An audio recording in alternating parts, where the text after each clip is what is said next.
Assalamualaikum warahmatullahi wabarakatuh. Perkenalkan, nama saya Hairunisa Nur Susanti, NIM 23 dari kelas 5A. Jadi di sini saya akan mengulas materi pembelajaran kemarin, yaitu pemrograman berbasis web. Yang pertama adalah internet. Internal networking merupakan dua komputer atau lebih yang saling berhubungan membentuk jaringan komputer hingga meliputi jutaan komputer di dunia atau internasional yang saling berinteraksi dan bertukar informasi.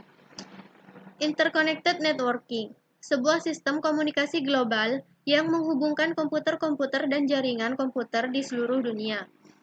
Pengertian internet itu sendiri adalah kumpulan dari berbagai jaringan komputer yang saling interkoneksi yang mencakup seluruh dunia atau jaringan global dengan melalui jalur telekomunikasi seperti telepon, fiber optik, wireless, dan lainnya.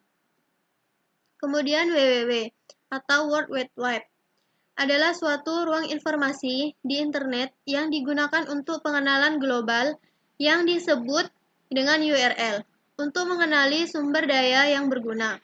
WWW merupakan bagian dari internet yang mengandung informasi-informasi seperti suara, video, gambar, dan teks. Singkatnya, WWW adalah sistem untuk mengirimkan dan menyebarkan data melalui jaringan internet pada skala yang besar, yakni seluruh penjuru dunia. Kemudian protokol merupakan bahasa atau software standar untuk mengatur komunikasi jaringan komputer. TCP atau IP merupakan cara standar untuk mempaketkan dan menyelamatkan data komputer sehingga data tersebut dapat dikirimkan ke komputer yang lain. HTTP adalah protokol yang menentukan aturan yang perlu diikuti oleh web browser dalam meminta dan mengambil suatu dokumen dan oleh web server dalam menyediakan dokumen yang diminta web browser. Protokol ini merupakan protokol standar yang digunakan untuk mengakses dokumen HTML. Kemudian URL digunakan untuk menentukan lokasi informasi pada suatu server. Dapat diibaratkan sebagai suatu alamat yang terdiri dari protokol yang digunakan untuk suatu browser untuk mengambil informasi. Kemudian, nama komputer atau server di mana informasi tersebut berada.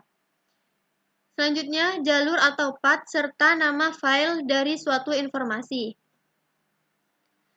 Protokol transfer adalah protokol yang digunakan untuk pengiriman informasi di internet. Beberapa protokol server yaitu HTTP, protokol standar untuk suatu dokumen web. FTP digunakan untuk mentransfer file dalam format teks atau binary dalam suatu server komputer di internet. Gopher digunakan untuk mengakses server Gopher yang menyediakan informasi dengan menggunakan suatu sistem menu atau melalui hubungan telnet. Kemudian Nets NNTP digunakan untuk mendistribusikan berita di USANet. USANet adalah suatu sistem yang dirancang sebagai forum diskusi dengan berdasarkan pada topik-topik yang disebut newsgroup. Telnet digunakan untuk login ke suatu server komputer. DNS, Domain Name System, adalah suatu sistem penamaan standar komputer-komputer di internet dengan tujuan untuk mempermudah pengelolaan server komputer internet. Merupakan suatu tingkat-tingkat domain yang merupakan kelompok komputer yang terhubung ke internet. Homepage, website atau situs web, merupakan alamat URL yang berfungsi sebagai tempat penyimpanan dan informasi dengan berdasarkan topik tertentu. Web page, halaman web, merupakan halaman khusus dari situs web tertentu yang tersimpan dalam bentuk file. Dalam web page tersimpan berbagai informasi dan link yang menghubungkan suatu informasi ke informasi lain, baik itu dalam page yang sama maupun web page lain pada website yang berbeda. Homepage merupakan sarana dasar untuk memperkenalkan secara singkat tentang apa yang menjadi isi dari keseluruhan website dari suatu organisasi atau pribadi.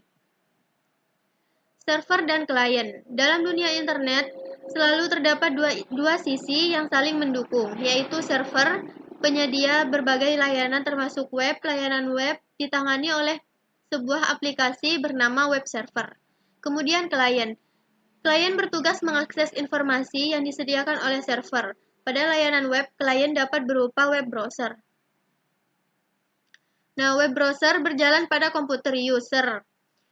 Merupakan tools untuk melakukan navigasi di web, menampilkan dokumen web. Kemudian server set programming.